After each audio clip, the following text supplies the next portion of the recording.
This is Richard Crookston, and I wanted to give a little explanation for those who have bought my Descendants books or are looking at my Descendant books. Right here is the ones I've done so far. I have done 8 Descendant books, 4 on James Crookston, 4 volumes there, 2 volumes on James Gardner and his Descendants, 1 on Nicholas Welch, and 1 on Robert Young. I'm in the process of working on my Gar family, which will probably be about 5 volumes. After I finish that, I will do the Lutz's Ramon's Nest. I'm going to do a reverse or an inverse in that I'm going to do their ancestors. I'm going to take Frank Robbins back to the Pilgrims. Then I'll do Descendant books on Hardrickson, then Holtz, then Martin. So that's my plans. I publish these by lulu.com, and I just put up what the pricing is as of March 1st. Okay, what I'm looking at now is I'm going to talk a little bit about the books. This is my great grandfather, Robert Crookston. He came across from Scotland after joining the church when he was in his early 20s. And instead of starting with him, he came with his father and his mother and his brother. And so my descendant books for the Crookston started with James Crookston, which is Robert's father, and that's where I try to start most of the books, is where the person came into the United States and went from there. So what I do on my books is I try to find a story or some kind of biography or a little bio on the person that I'm writing about at that point. In Robert's case, he has probably about 20 to 25 page biography. And of course, I don't want to put all that in. I want to keep them down to about a page and a half. So usually what I do is I take a story out of them or give them a summary of what they've done and put that in there. If there's obituary, I'll always add an obituary, and for the obituary, I don't take the full obituary. I just take where the meat of the information is about the person, and then some of the vital information is already included in my presentation. I always put a picture, try to get a bust picture. My preference on a picture is right around when they're in their early 20s, even if it's a high school senior picture or when they just got married, versus when I talk to people that are grandchildren, they always want to see as they remember grandma and grandpa. But I try to get them at there when they're in the prime. And then, of course, I include any vital information. So, to give you an example, this is part of the Crookston book. I've gone from various books just to show you what's included. For a lot of the books, where they're much larger, particularly if they're multiple volumes, I try to give a little quick guide that shows you how to find the people.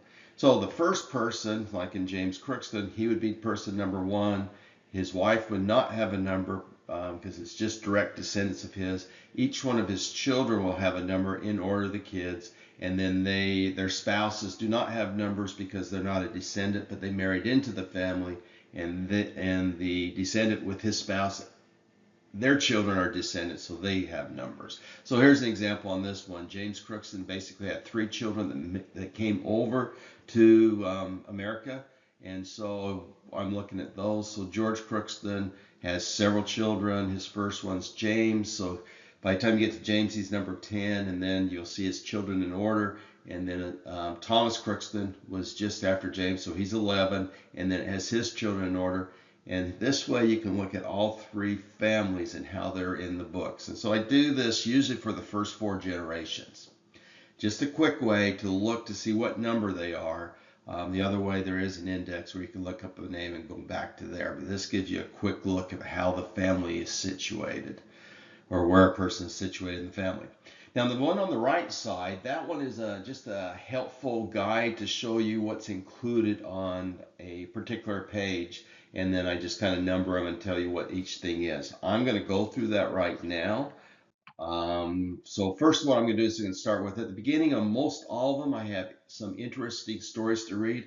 Most people, when they get their book, the first thing they look at is their parents, their grandparents, their great grandparents, and some never go beyond that, and they're missing many good stories. So I thought if I put some of the good stories in there, they would get a feeling for what it's like to go and look at their third cousin twice removed. In this case, this is Robert Crookston's son, Robert Jr. Crookston. In the red box, it says, as a young boy, while tending cattle, he found an Indian boy about his age in a bad state. He gave him food and clothes in a little log cabin where he lived along with him. He stayed through the spring. Later, he learned that this survivor was a survivor out of the Bear River Massacre, and he probably had swam down the river and was able to escape. And Robert Jr. Became very good friends with this person. So if you go to page 47 and look at number 29, which will be Robert Jr., you'll find this story about him and the survivor from the Bear River Massacre. They were both right around the 10 to 11 year age. So anyway, here's some probably maybe 20 stories you can go and look at, but it is worth browsing through the book. Now, I do put in the beginning of each of the books, I believe I have them in all of them, and that is the statistics of the people there. So the Crookston book, there was over 8,000 people named in that book, and it goes and explains how many are female and male, what age was the average marriage, average death date, and just various statistics on it. So just kind of an interesting thing about what's included in the book. I also include a surname list. These might not be in some of the smaller books, but in the larger books for sure. The surname list here has, the Crookston book has 1,700 surnames, and it gives the name of each surname, how many people there are, male and female. The first one to appear as date-wise, and then the last one to appear as date-wise. And those dates there are, if I remember right, are always birth dates. So you can kind of find the one that's would be the oldest and the one that would be the youngest.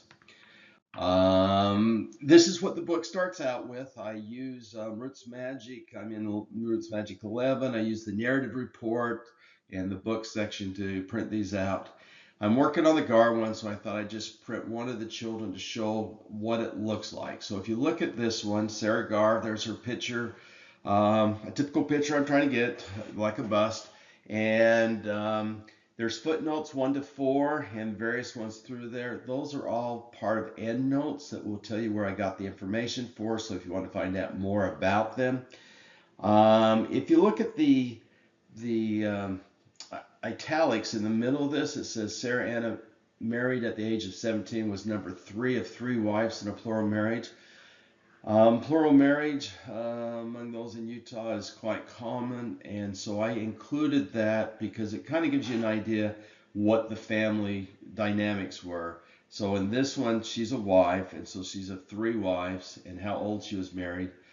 If it's a children, so I'll go to the next one. That shows this shows another person who's a husband, and it says in his case he had 2 wives in a plural marriage.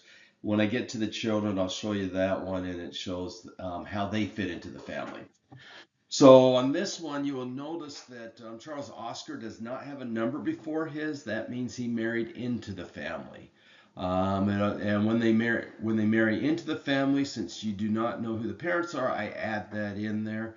I didn't put in the Crookston book, but I had so many people requesting it that I put it in the second edition. So I have 2 editions of the Crookston book. The first one is a draft one, where I had so many people want to put their living information in there, at least the names, and their children and their grandchildren if they had it.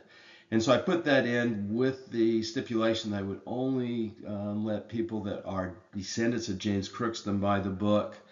I did that for probably about 20 different sets, and then I decided, I'm going to put them more like what's in obituary, and so the children will be listed as these are their children, and it'll give their names, and if there's grandchildren, they'll be in parentheses showing the children of the children. This way, they're not in the index, and it kind of puts a little more privacy there. But I did do the first ones where people wanted to see their names in there, their children's names, and so that. So all my books now, only the living are always in as a name only attached to their parents or the spouse or, like that. So so on this one, you've got the picture, and then I put the biography, which I think I already mentioned. Those are just, I try to get a lot of variety stories. I didn't want everybody's story of how they crossed the plains. I get the variety of what it was like working on a farm. What is it like when you need to go? You put a meal on the table and it's chicken. You got to go catch the chicken. It's alive. You got to slaughter the chicken. You got to pull all the feathers off and how you use each part. There's a lot of things that are very interesting on what life was like, particularly before they had electricity and plumbing and that stuff, and what the homes were like, and what school was like, what work was like, what marriages were like, what funerals were like. Anyway, those are all throughout the book.